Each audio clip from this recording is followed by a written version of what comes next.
que Dieu comprend même nos soupirs inexprimables, ce que la bouche n'a point dit, qui s'est arrêté au niveau de ton cœur, Dieu comprend.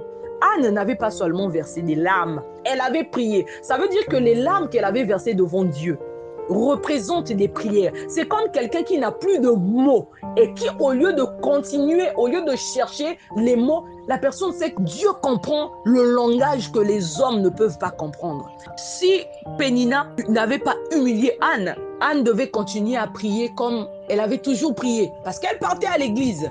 Mais tellement qu'elle en avait marre, Anne se leva, elle fit un vœu en disant « Éternel des armées, si tu daignes regarder l'affliction de ta servante, si tu te souviens de moi et n'oublie point ta servante, si tu donnes à ta servante un enfant mâle, je le consacrerai à l'Éternel pour tous les jours de sa vie et le rasoir ne passera point sur sa tête. » Et ça aussi, le genre de prière, bien aimé, quand tu pries normalement les prières que toi-même tu connais là, quand tu fais ça et que tu sens toujours, change de dimension. Ici, c'était comme un deal. Anne a dealé avec Dieu. Anne a dit à Dieu que si tu me donnes un enfant mâle, je vais te le consacrer. J'ai envie de dire à quelqu'un que tu continueras à vivre ces humiliations jusqu'à ce que tu en aies marre au point de chercher Dieu comme tu n'as jamais cherché Dieu.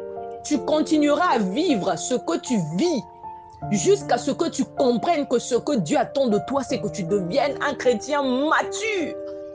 Dès que tu as compris ça, dès que tu changes de dimension, ce que tu cherches vient. Les humiliations là s'arrêtent parce que Dieu te délivre de ces humiliations. C'est ce que Dieu attend de toi.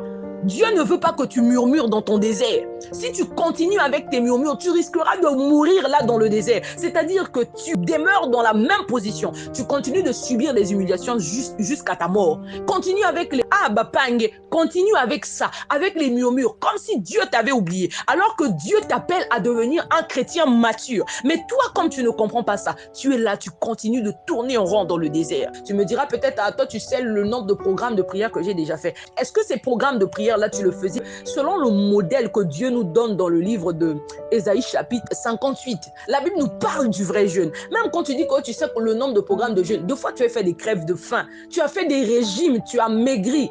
En réalité, tu n'as pas jeûné comme le veut ce jour, comme dit l'Éternel dans le livre de Ésaïe chapitre 58. Tu n'as pas mis du sérieux dans tes programmes de prière. C'est la raison pour laquelle tu continues de traîner dans ton désert. Il y a quelqu'un qui doit prendre conscience de ça. Ce que Dieu attend de toi, c'est que tu changes de dimension. Comme dans le livre d'Apocalypse, monte encore. Pourtant, il est monté, mais on lui dit monte encore. Là, l'Éternel parlait à Jean, monte encore. Ce que Dieu attend de toi, c'est que plus tu montes, plus tu changes de dimension, plus tu vois ce que quand tu étais en bas, tu ne pouvais pas voir. Parce que les dimensions sont échelonnées. Il y a des problèmes, tu peux prier seulement et puis ça marche. Mais il y a certains problèmes, comme le Seigneur dit, cette sorte de démons ne sortent que par le jeûne et la prière. Et là, on te parle du vrai jeûne, pas d'une crève de faim, pas d'un régime. Dieu t'appelle à changer de dimension. Dieu ne nous appelle pas à demeurer des éternels bébés spirituels. Dieu veut que tu partes d'une dimension à une autre.